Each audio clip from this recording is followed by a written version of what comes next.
En esta presentación nos vamos a ocupar del desarrollo de aquellos fármacos que podemos emplear para el tratamiento de algunos signos clínicos que son propios de afecciones de las vías respiratorias, como es el caso de la tos, la broncoconstricción y las secreciones bronquiales. Es por eso que acá los fármacos que vamos a ver los podemos clasificar por un lado en los antitusivos, los fármacos broncodilatadores y por último aquellos que se utilizan bien como expectorantes o como mucolíticos. La luz que presentan los bronquios está determinado por el accionar de diversos mediadores que actúan sobre los receptores específicos situados a nivel de las fibras lisas musculares de los bronquios y que como consecuencia del accionar de estos mediadores sobre estos receptores determinan la activación de segundos mensajeros que en última instancia son los que terminan desencadenando la broncoconstricción o la broncodilatación. Desde el punto de vista terapéutico, a nosotros nos interesan aquellos fármacos que son capaces de producir la relajación de los bronquios, es decir, nos vamos a abocar de los broncodilatadores. Este grupo de broncodilatadores está constituido por sustancias que pertenecen a diferentes grupos farmacológicos y que poseen también diferentes mecanismos de acción, como vamos a ir viendo a continuación. En sentido estricto, solo son broncodilatadores aquellos fármacos que producen la relajación de la fibra lisa bronquial, como lo son, por ejemplo, los agonistas adrenérgicos, las antinas, los bloqueantes colinérgicos, los antihistamínicos.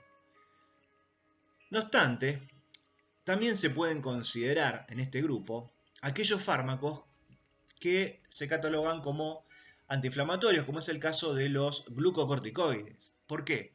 Porque muchas veces la contracción de esta fibra lisa bronquial es consecuencia de la liberación de diferentes mediadores que se generan en estos procesos inflamatorios. De ahí entonces que los glucocorticoides también sean considerados para ciertos tipos de patologías fármacos con un accionar broncodilatador.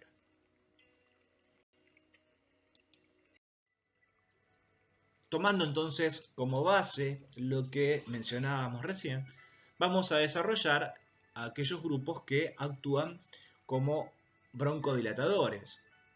Y como ya fueron todos tratados estos temas y ampliamente desarrollados en otras unidades de la asignatura, solamente vamos a hacer mención a aquellas cuestiones particulares que hacen a su accionar como broncodilatador. El primero de los grupos es el grupo de los fármacos agonistas adrenérgicos, que ya fue ampliamente desarrollado cuando veíamos la parte de farmacología del sistema nervioso autónomo.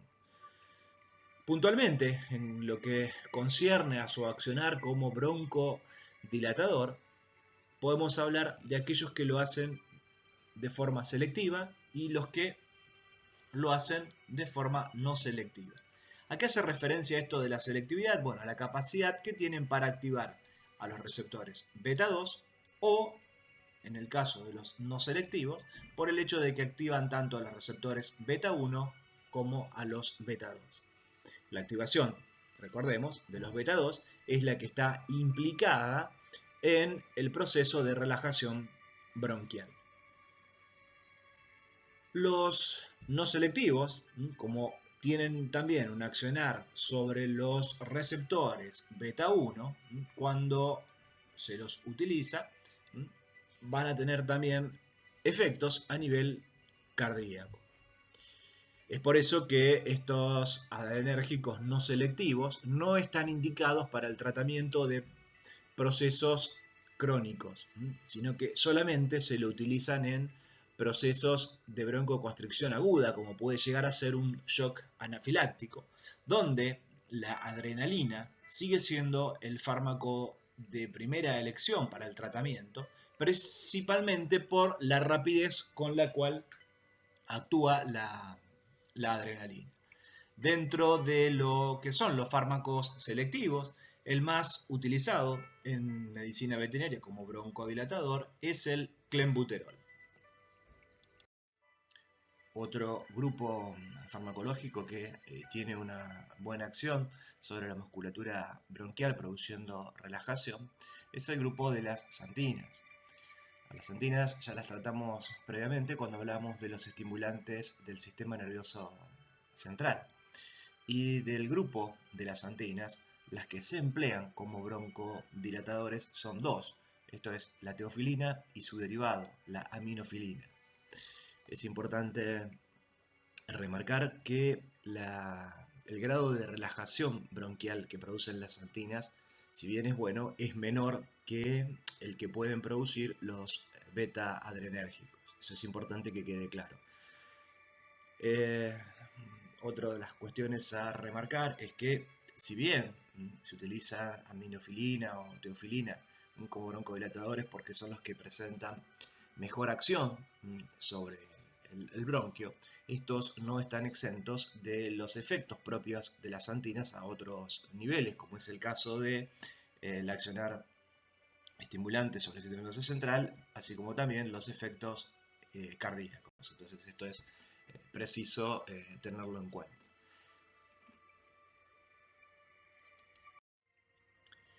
Decíamos también que había otros fármacos que podían interferir con otros mediadores implicados en el proceso de regular la luz de los bronquios. Y es así entonces que, como otros broncodilatadores, podemos encontrar a los antagonistas muscarínicos o antimuscarínicos, donde, si recuerdan, cuando vimos el tema, el prototipo, la droga prototipo era la atropina.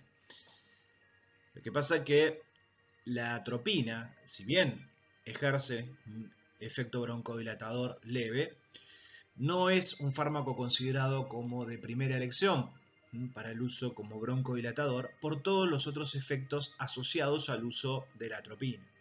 Como broncodilatador o como antimuscarínico broncodilatador, el más selectivo es el hiperatropio. Acá vemos un preparado comercial de uso humano, esto hay que remarcarlo, se utilizan básicamente en medicina humana, y la ventaja que tiene puntualmente entonces el hiperatropio es por un lado que es más selectivo y por otra parte como se lo administra por inhalación y se absorbe poco, entonces pasa en muy poca cantidad a la circulación general y no produce prácticamente otro efecto sistémico. Entonces esa es la razón por la cual el, digamos, más selectivo o el antimuscarínico broncodilatador de elección es precisamente el hiperatropio.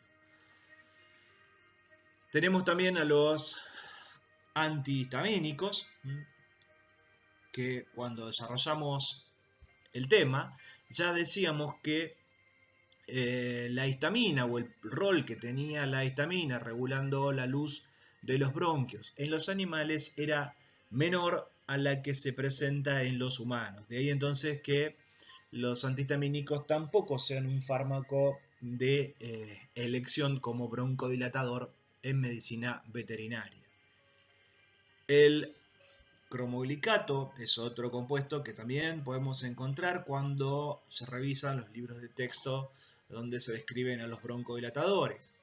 El cromoglicato se lo utiliza fundamentalmente en medicina humana para el tratamiento de casos leves o moderados de asma y básicamente su acción tendría que ver con la capacidad para inhibir la liberación de mediadores desde los mastocitos, como ser histamina o leucotrieno, fundamentalmente, aunque bueno, no hay un total acuerdo respecto de cuál es el mecanismo concreto de acción del cromoglicato.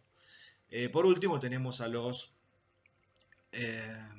glucocorticoides, donde también es un tema que ya fue completamente desarrollado con anterioridad, pero hay que mencionar Como ya decíamos antes, si bien los glucocorticoides no son per se broncodilatadores, su acción antiinflamatoria sobre la mucosa bronquial básicamente se debe a que disminuyen entonces la producción de diversos mediadores que en última instancia son los que determinaban que se produzca una broncoconstricción. Entonces, de esa manera nos podemos encontrar con muchos preparados donde se combinan broncodilatadores, en este caso, por ejemplo, esto es un producto de uso humano, pero combina salbutamol con un antiinflamatorio esteroide como es beclometasona. Cuando hablamos de los fármacos antitusígenos, lo primero a considerar es si siempre es conveniente indicar un antitusígeno o en algunos tipos de tos en realidad no sería tan indicado su uso. ¿Por qué nos hacemos este planteo? Bueno, porque en realidad la tos es un mecanismo de defensa propio del organismo a través del cual consigue eliminar secreciones. Dentro de esas secreciones hay material contaminante, hay bacterias. Entonces, quizás para ese tipo de tos sea más productivo emplear algún agente que fluidifique las secreciones y que haga que sea más fácil de eliminar ese material que suprimir el reflejo de la tos. Ahora bien, podemos encontrarnos también con otras circunstancias en la cual el paciente tose y no consigue expectorar nada. Esto es lo que se llama como tos seca o improductiva, que se da muchas veces como secuela de una afección respiratoria o bien como consecuencia de un proceso alérgico. Entonces, en estas circunstancias se genera un circuito vicioso donde cuanto más tose, más irritación genera y, digamos, esto es un problema de nunca acabar. Entonces, en esas circunstancias sí está indicado la aplicación de un antitusígeno. Antitusígenos, si revisamos un vademecum, sobre todo un vademecum de medicina humana, nos vamos a encontrar que hay un montón de preparados comerciales. Entonces, una forma por la cual podemos estudiarlos y clasificarlos es en base a el lugar donde actúan. Y así tenemos a los antitusígenos de acción central, donde tenemos un grupo sumamente importante por ser sumamente efectivo para suprimir la tos, como es el grupo de los opioides. Si recuerdan, opioides teníamos muchos fármacos y tenían o producían varios efectos en el organismo. Entonces, no cualquier opioide puede ser utilizado como antitusígeno. ¿Cuáles son los que se emplean como antitusígenos? La codeína, acá vemos un preparado comercial de uso humano que contiene codeína, y el otro es el dextrometorfano.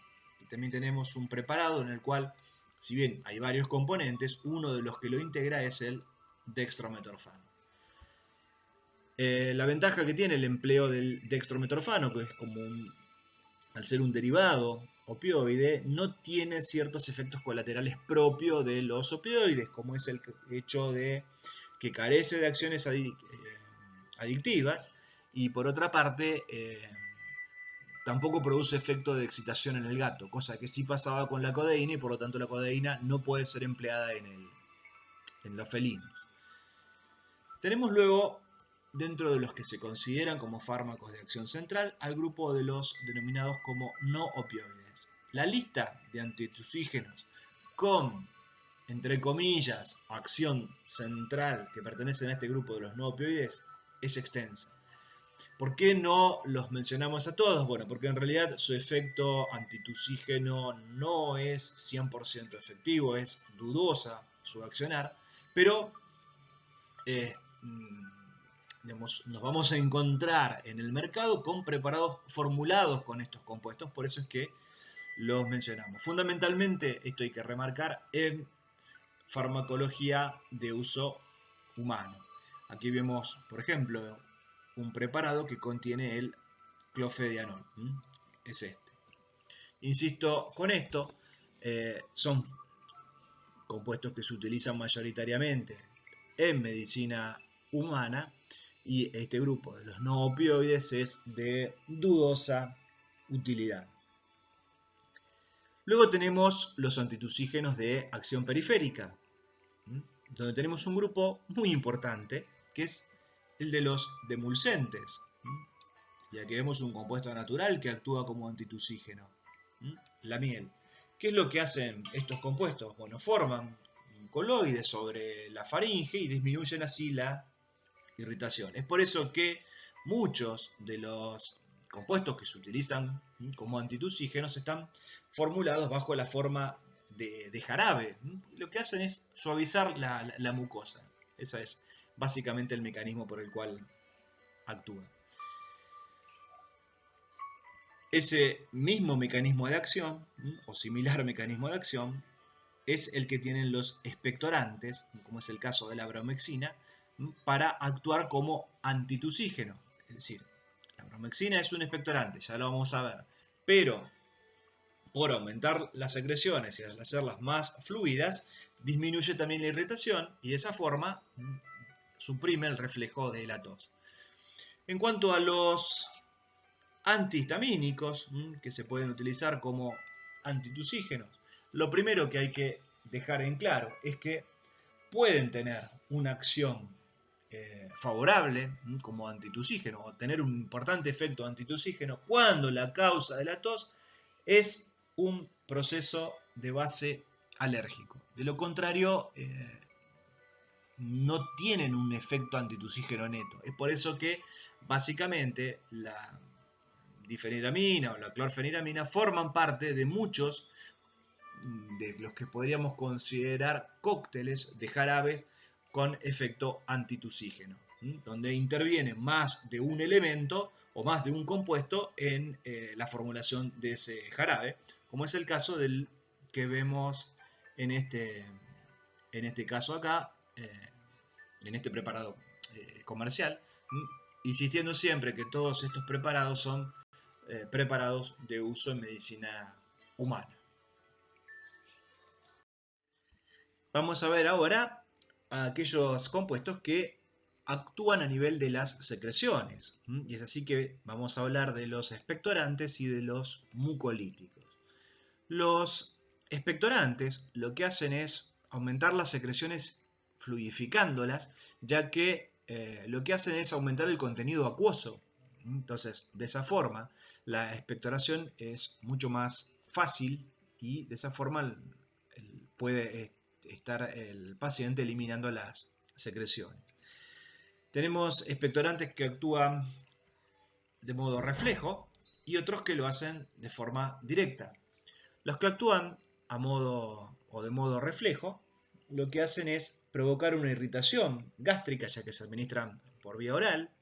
Entonces, y como consecuencia de esa estimulación gástrica, producen un reflejo vagal que estimula el contenido acuoso en las secreciones. Tenemos dentro de ese grupo a el ioduro de sodio, ioduro de potasio. Estos se utilizan algo en equinos y se los aplica en el agua de bebida. Otra alternativa es el empleo de la guaifenesina. Todos estos dentro de lo que son los de acción refleja. Los de acción directa, tenemos por un lado a los aceites esenciales, como vemos acá, eucaliptol o mentol, que al ser aceites volátiles, se eliminan en una proporción importante por las vías respiratorias y de esa forma ejercen una acción directa sobre las células secretorias. Nos quedan luego bromexina y dembrexina. En el caso de la bromexina, actuando a través de su metabolito activo, el amproxol, lo que hacen estos compuestos es, por un lado, aumentar las secreciones, es decir, son netamente agentes expectorantes. Pero por otra parte, también tienen un importante accionar como mucolítico. Esto es, porque destruyen por reacción de hidrólisis, las fibras de mucopolisacáridos que están fijados a las proteínas. Entonces, el accionar entonces de la bromexina y de la dembraxina es importante de considerarlo porque actúan no solo como expectorantes, sino que también tienen un efecto mucolítico.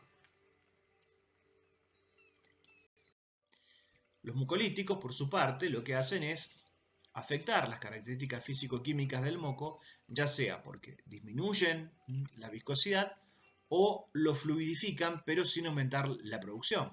Es por eso que la aplicación de solución fisiológica mediante un nebulizador es el agente mucolítico más natural que uno pueda aplicar. El problema radica básicamente en la dificultad para aplicarlo en los animales. Bromexina o ambroxol son otros agentes mucolíticos que ya vimos recién, que tenían un efecto dual, eran expectorantes y mucolíticos. Y después sería importante mencionar este que aparece acá en primer lugar, que es la acetilcisteína. Es un agente mucolítico bastante empleado. Tenemos preparados fundamentalmente en medicina humana donde aparece solo, es decir, como monodroga, vemos acá acetilcisteína, pero también se lo utiliza bastante a la acetilcisteína combinándolo en los preparados con antimicrobianos. Entonces, la formulación tiene el antimicrobiano indicado para una patología respiratoria y combina con acetilcisteína aprovechando este accionar mucolítico. Fundamentalmente esto se aprovecha porque la acetilcisteína puede ser aplicada por vía oral o por vía intramuscular. Estoy hablándolo fundamentalmente cuando uno lo piensa para la combinación con un preparado combinado con un antimicrobiano. Carboximetilcisteína se utiliza también como mucolítico, pero la mayoría de los preparados son de uso humano. Y tiloxapol, que también en los libros lo van a encontrar como un agente mucolítico porque disminuye la tensión superficial y de esa forma ejerce ese efecto mucolítico, pero no hay preparados en nuestro país a base de tiloxapol. Es decir que entonces acá dentro de los mucolíticos remarcar esto, es decir, mucolítico natural, nebulizar con solución fisiológica, y después otro que, insisto, hay varios preparados que lo utilizan, es acetilcisteína. De este modo hemos hecho entonces un reconto sobre los fármacos que tienen accionar sobre las vías respiratorias. Como habrán podido apreciar, la gran mayoría de los fármacos ya han sido desarrollados en otras áreas de la asignatura, en otros temas, por lo que un poco la intención de esta presentación y la forma en la cual está encarado el tema en el libro, que es el libro de la cátedra y que es la material básica para el estudio, es tratar de agrupar a todos estos compuestos que, como decíamos antes, ya fueron desarrollados y agruparlos en función de su capacidad para actuar como broncodilatador, como antitusígeno o para actuar sobre las secreciones, ya sea como expectorantes o mucolíticos. Cualquier consulta sobre el tema me escriben a mi correo electrónico y trataremos de evacuar las dudas que se les presenten.